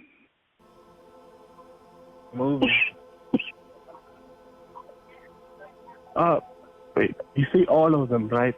That's right. I can't see it move. All creation drop down. There they go. Wow, look at that. Dropping down. Yeah. I see it. That's right. Now you see, the only reason you couldn't see it is if you're not vibrating on the same frequency as me. There's something in your mind that's hindering ascension. You're afraid to raise up to the higher level of frequency. Remember, I told you we all exist on a specific, very narrow frequency band. And I'm resonating on a frequency band that's so high that I'm in tune with all. And so all can, I can. You follow me? And when you are vibrating on my frequency, you can. I am in the love of all, and all love is in me. I am in all, and all is in me. I am one with all, and all is one with me. I can succeed as a part of all and fail as an individual. I can be all that I wish in all, as long as my wish is to stay in all. I am never alone. All is, I am. All can, I can. All does, I do. Are you following me, son? Yes. Yeah, how's that weather in South Africa right now? Is it hot? Yeah, it just got hot. Just started getting hot. And what particular country are you in? I mean, like Johannesburg. Johannesburg. Okay. Oh, yeah. Okay. You really down there. Okay. All right. The conditions are a lot better now. Mandela was president. Mandela was president not too long ago, right? Who's president? It's not de Klerk was before him. Who's president over there now? It's like some guy Ramaphosa. Is he African? A black African? Yeah, he's Very black. good. Well, Mandela sacrificed his life for a reason then, right? Yeah, I guess. Yeah. You don't have Soweto anymore. You don't still have the ghettos and all that over there, do you? We don't know what? The ghettos like Soweto and all that? The bad conditions for black people? Yeah, like the east, though, parts of like Joburg with like bad areas. But yeah, it's getting better though. It is getting better though. Okay, very good. I love it. I'm glad to hear that. I'm glad to hear it's getting better, my brother. Look, you have my personal email, son? Yes, I do. I got it. Like you once sent me some documents. Yeah, but I want you to send me a test email. In fact, send me a testimony of what you experienced tonight, okay? Send me, type out a testament of what you experienced tonight, and I'll return your email to you with some free links and a lot of free information to help you ascend much quicker, okay, family? Okay, thank you so much, man. But like, something that I didn't really see the stars move. Can you just try the moon? Because I'm looking at the moon. Can you just please say it again? Slow down. You say you didn't see them move? Yeah, like I like really see moves. So like I'm saying, could we try the moon rather? Because I'm also okay. We'll try to move it on. We'll try to vibrate. Look over the top of your head. Do you see a star over your head? Nah, there's no star over my head. Okay. Well, let's pick out the brightest one you see and let me know when you see it. Do you see the moon? Yeah, I see it. Do you see the moon? Yeah, I see the moon. All right. I'm going to put your face in the moon tonight. But I'm going to move the moon to the left. Okay. I'm looking at it.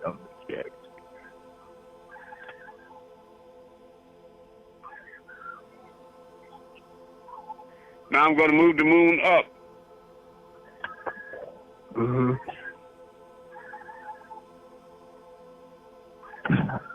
Yeah.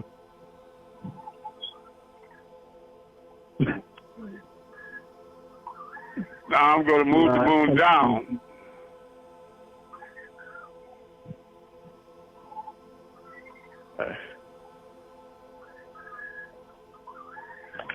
Is moving stars and seeing overs move the same thing? You see it? The brother in South Africa. Nah, I can't see. Maybe I'm not. You got to vibrate on. You see, you have a different belief system. All right, now I'm going to make it go in circles clockwise, and I'm going to put your face in the moon. Yeah, okay.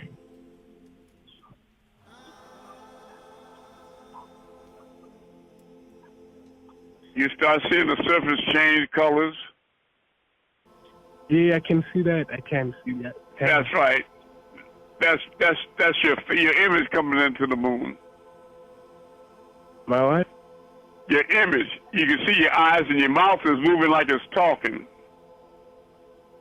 Yeah. No, that's beautiful. Wow. Yeah, and it's an aura around the moon now. Oh. Damn, I see. I'm glad you see. Well, just write a testimony to me about what you experienced tonight, right? And I'll return a package gift of a lot of information to help you ascend. And I want you to be a light in South Africa to help raise up the other brothers and sisters, all right? Okay, not a problem. You'll do that? You'll help wake them up? Yeah. Yes, I'll do that. I love you. Thank you, family. Okay, I love you too. All right. Now, if you got my email, I have a free link download for the Holy Tablet, so we need to go back to chapter 6, tablet 4, the true story of Melchizedek. Let's finish that up. I have a reason for it. There's always a reason for what I'm doing. There's a method to the madness.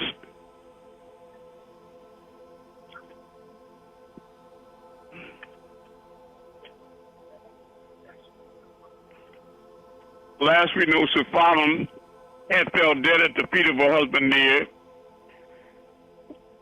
and the child, Melchizedek, came out of her, was wiping his person, and Noah and Ner came back in and divested her of her black garments, and they changed and put them in bright garments, and they buried her publicly and all that, right?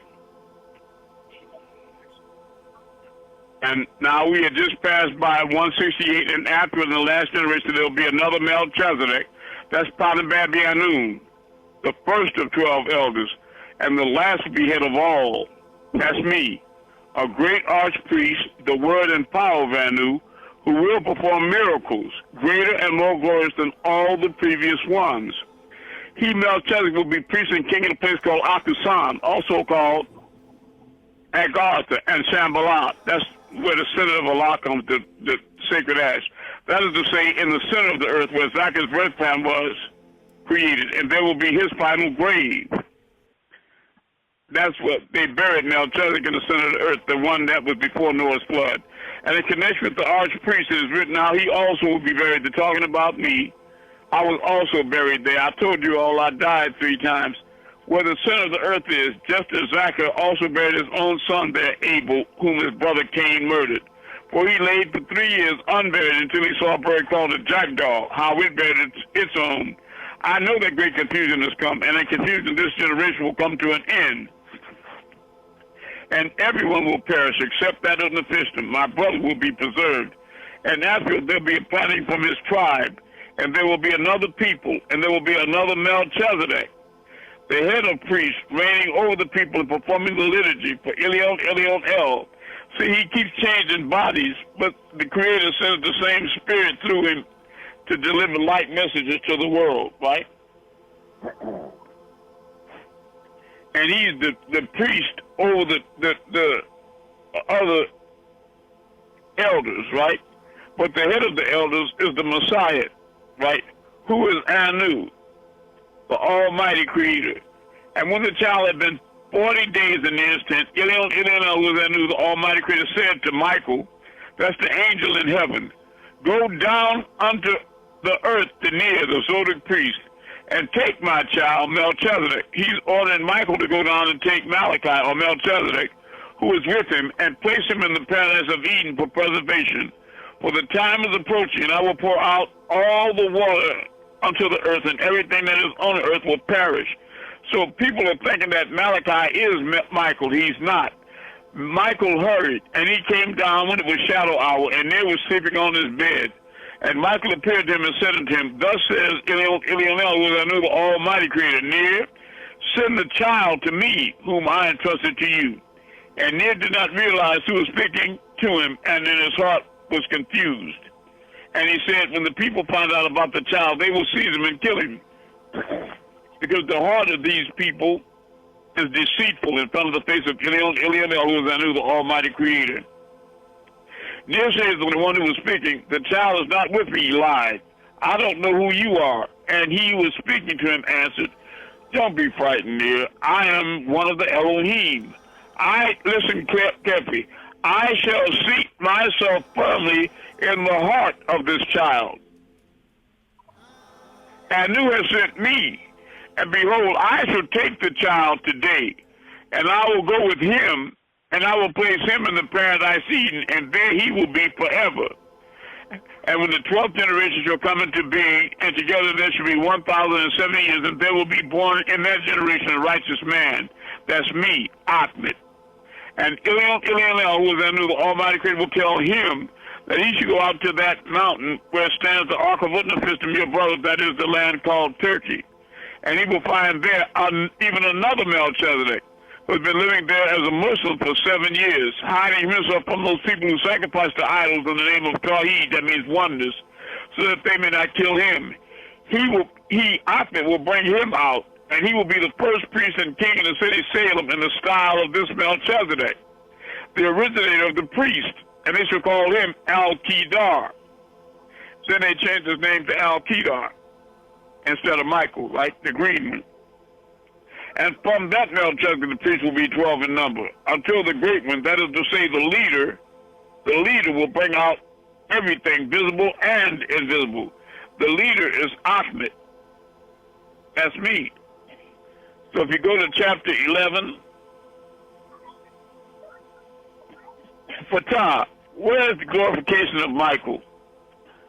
Chapter 11, I think it is. Is it 10? The glorification of Michael. Fatah, are you here?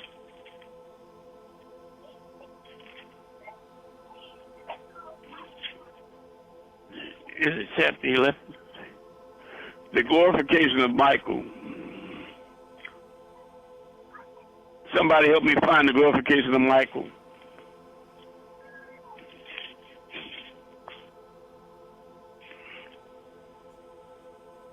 You want to find the glorification of Michael.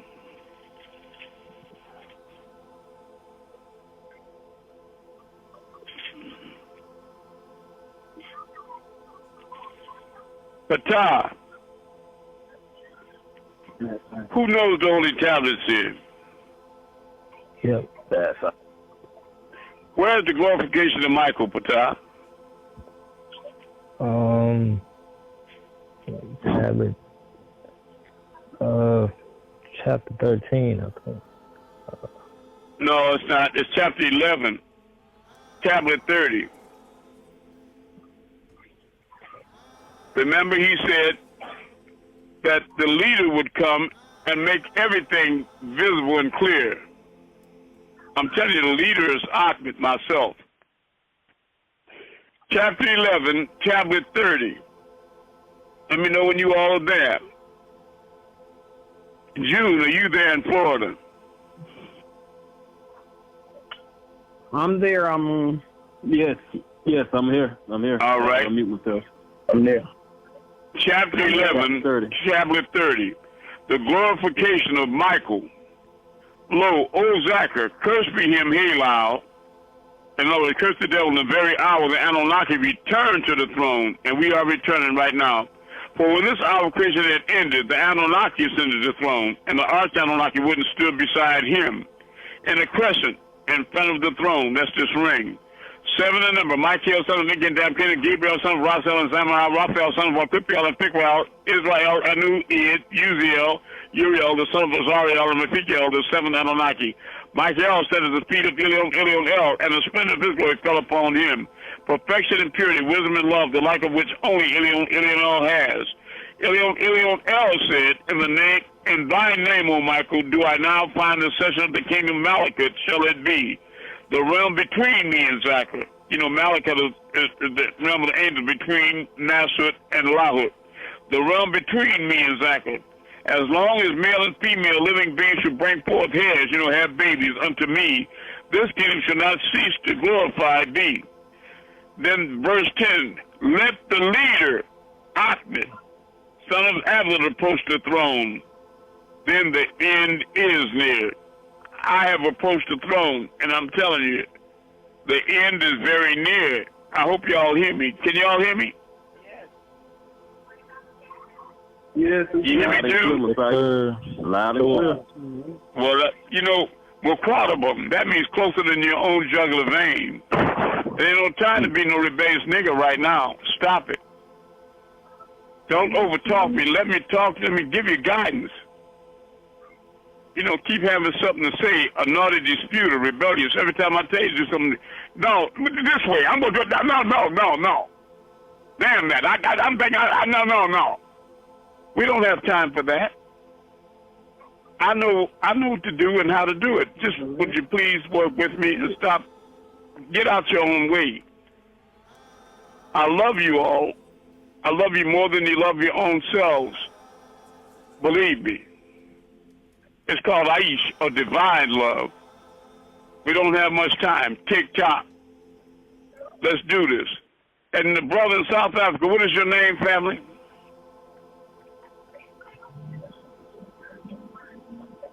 My name is Justice. Say it again. My name is Justice. Janta? Nah, Justice. Like Justice. Justice. Yes. Okay, Justice.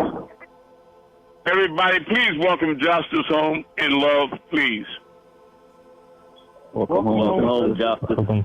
We love you. Welcome home. Welcome home, brother. In love. Welcome home. Welcome home. You do realize that you and I are not separated. We're not separated by oceans and thousands of miles. You know we're in the same place at the same time, right, Justice? What? We are not separated by oceans. I know it's a strange concept to you, but we're in the same place at the same time. We're just vibrating on different frequencies.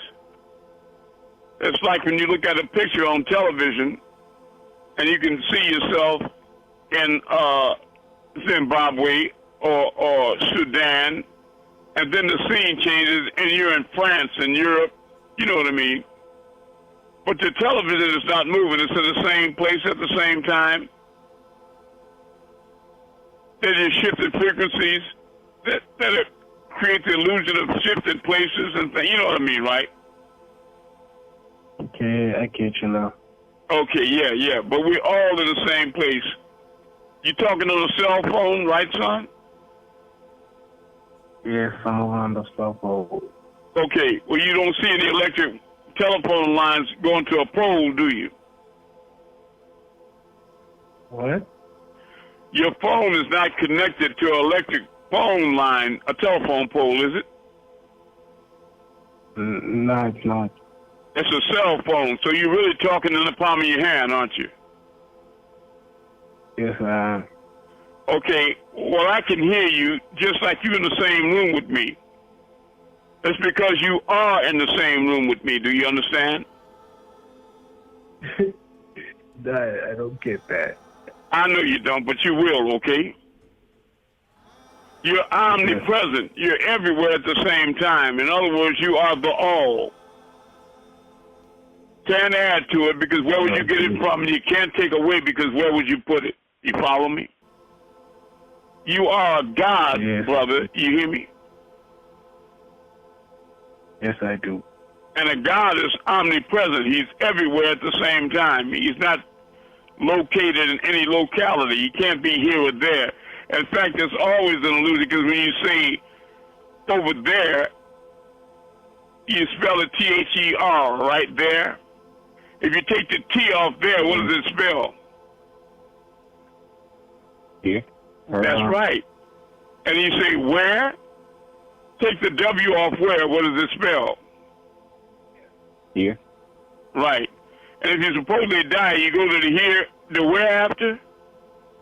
Hereafter. It's all here. You see what I mean?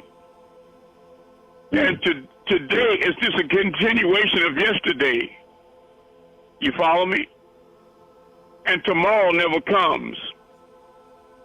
Because today is Sunday, right? Cool. When you wake up in the morning, it should be Monday then, right? Yes. But every time tomorrow comes, it's still today, right? In other words, you're going to get up today and do what? You know, in other words, you don't never wake up and the next day you wake up and call it tomorrow, do you? Tomorrow never comes. Not. Every time you wake up, it's still today, right? Yes. There is no time or place here or there, where, now, or then. You follow what I'm saying? It's just here. Yeah, we're all here. We're in the same place at the same time, vibrating on different frequencies. That's frequencies you use on the phone. Beep, boop, boop, boop, boop, boop, boop, and you dial into this room with us in the same frequency. You're not going from one place to another. You're shifting frequency bands. You understand? That's why I can see the stars. I can see the stars through your eyes as easy as I can somebody living with me outside the house. You follow me? Or if you were in London or Paris, it doesn't make any difference if you were in China or if you were on Mars or Risk. I don't deal in distance and time and space. I'm the spiritual master, and I'm here to raise you all up into the reality of who and what you really are. You have to learn to turn yourselves inside out and your perspective of who and what you are. So you can start using your inner senses instead of your outer senses, like your physical eyes that are restricted to the parameters of the room. You can't see past the floors, walls, and ceiling. But when you close your physical eyes and use your mind's eye or your third eye, you can see through the walls. You can see back and forward through time, because your third eye has a much more powerful muscle matrix. It's the all-seeing eye, or the eye of all. You follow me? Mm. That's the eye that I use to see stars through your mind. Okay? Yes. All I right. don't have that. That's right. Stay close, son. Stay close. Don't leave us, and bring everybody with you. Okay? I want you to be the prophet in South Africa. Okay? Yeah. I'm going to raise you up to be that star. Write your testimony and email it to me so you can get your free information. Okay? Okay, I'll do just that. Okay. You want my phone number? Sure, no problem. If you got something to write with, 478. Okay, could you please repeat it? 478. Everybody can write it down. 478-454-4004.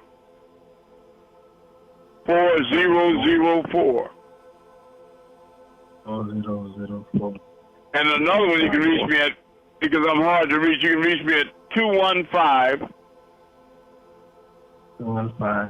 971 4426. Okay, I got it. All right. I love you, and I love all of you. Stay close. We are one. Write your testimonies, and when you get these posts, I keep telling y'all, please listen to me. Go to media like Facebook and join. Listen to me. Every single group. Don't start thinking and outthinking me. Join every single group. And Twitter, Telegram, Instagram, LinkedIn, all these groups. Join every single group. And when you get these posts, post these posts up in every single group. Every time. Spread the word. Remember, when Jesus had disciples, their job and mission was to go and spread his teachings to all the people. And they claimed they were being slow, said that the people had different dialects. They couldn't understand what they were saying in Hebrew. So he took them up into the upper room on the day of Pentecost, and the Most High sent down cloven fire and bestowed them with the gift of tongues. And that wasn't going like the Christians, all that nonsense. That's not a language. He gave them the gift to be able to go out and speak to multiple crowds, and every man and woman understood them in their own tongue, even though they were all speaking Hebrew. If a Chinaman was in the audience, he understood Hebrew and Chinese. Do you understand me? Everybody understood what they said, so they no longer had an excuse not to go out and propagate and spread the word with all their might. And that's why they were called the sons of thunder, and they too will be remembered for all times. Not for just ignoring the messenger, the Messiah. You see, disciple is the root of the word discipline. They had the discipline to listen to him, what he was saying, and do what he was asking them. Because they understood when they saw him, they saw the Father. He and the Father were one, star movers. Stop contradiction and arguing with me. Stop doing it. Let's get this job done. Earn your throne. We are one love. Amun-Rayay, Nita Authority. Amun-Rayay, Asa, servant to the Most High. Peace.